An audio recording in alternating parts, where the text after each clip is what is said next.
দক্ষিণ পূর্ব রেলের আদ্রা ডিভিশনের পুরুলিয়া কোটশিলা যে রেল শাখা তার ডাবলিংয়ের কাজ চলছে। আজকে আমরা আছি এই মুহূর্তে গৌরীনাথ ধাম স্টেশনে। পুরুলিয়ার যে গৌরীনাথ ধাম স্টেশন পুরুলিয়া কোটশিলা শাখায় পুরুলিয়া থেকে বার হবার পরেই রয়েছে গৌরীনাথ ধাম স্টেশন 15 কিলোমিটার দূরে। এবং এখানে আজকে সম্পূর্ণভাবে নন ইন্টারলকিংয়ের কাজ চলছে, যার জন্য ট্রেন চলাচল বন্ধ রয়েছে।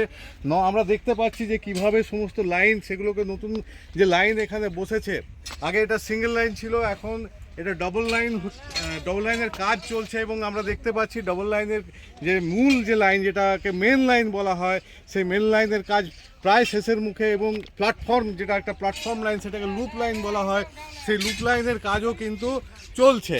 সবথেকে বড় কথা হলো যে কাজ এখনো পর্যন্ত যে লাইনের কাজ সেটি সম্পূর্ণ না হয়ে গেলেও সিগন্যালের কাজ কিন্তু আজকে সম্পূর্ণ করে দেওয়া হবে। এবং তার সাথে সাথে যে ট্র্যাকশন, ওপরে দেখুন ওভারহেড যে ট্র্যাকশন, যেটা ইলেকট্রিক তার যাচ্ছে, সেই ট্র্যাকশনের কাজও কিন্তু আজকেই সম্পূর্ণ করে দেওয়া হবে বলে জানিয়েছেন এখানকার আধিকারিকরা, যার জন্য আজ সকাল থেকে সম্পূর্ণভাবে ট্রেন চলাচল বন্ধ রয়েছে গৌরীনাথ ধাম স্টেশনে। এবং আমরা দেখতে পাচ্ছি যে এখানে টাওয়ার ওয়াগন ভ্যান ওখানে রয়েছে, কাজ চলছে। এবং নতুন সিগন্যাল পোস্ট সেগুলোকেও বসানো হয়েছে।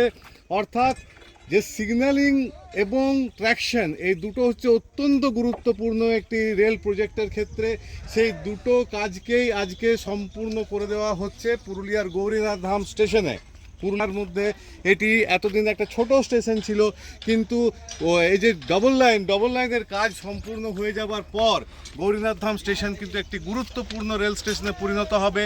এবং পুরুলিয়া থেকে রাঁচি এবং পুরুলিয়ার থেকে বোকারো, ধানবাদ হয়ে দিল্লি, এই যে যোগাযোগ ব্যবস্থা, এটাও কিন্তু আমূল পরিবর্তন হয়ে যাবে। আজকে আমরা রেল সূত্রে যা জানতে পেরেছি যে নতুন সিগন্যালিং সিস্টেম এখানে ইনস্টল করা হচ্ছে, যার জন্য সকাল থেকে এখানে নন ইন্টারলকিং, এর আগে দুদিন নন ইন্টারলকিংয়ের কাজ চলছিল, আজকে নন ইন্টারলকিংয়ের কাজ চলছে। এবং এই নন ইন্টারলকিং বিকেল পর্যন্ত সম্পূর্ণ হয়ে যাবার পর বলতে গেলে প্রায় 60% কাজ এখানে সম্পূর্ণ হয়ে যাবে। শুধুমাত্র যে লুপ লাইনটুকু রয়েছে, সেই লুপ লাইনের কাজটা সম্পূর্ণ হয়ে গেলেই এখানে নতুন যে রেল লাইন হচ্ছে, অর্থাৎ ডাবলিং যেটা হচ্ছে, সেই ডাবলিংয়ের কাজ বলতে গেলে সম্পূর্ণ হয়ে যাবে।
Hop!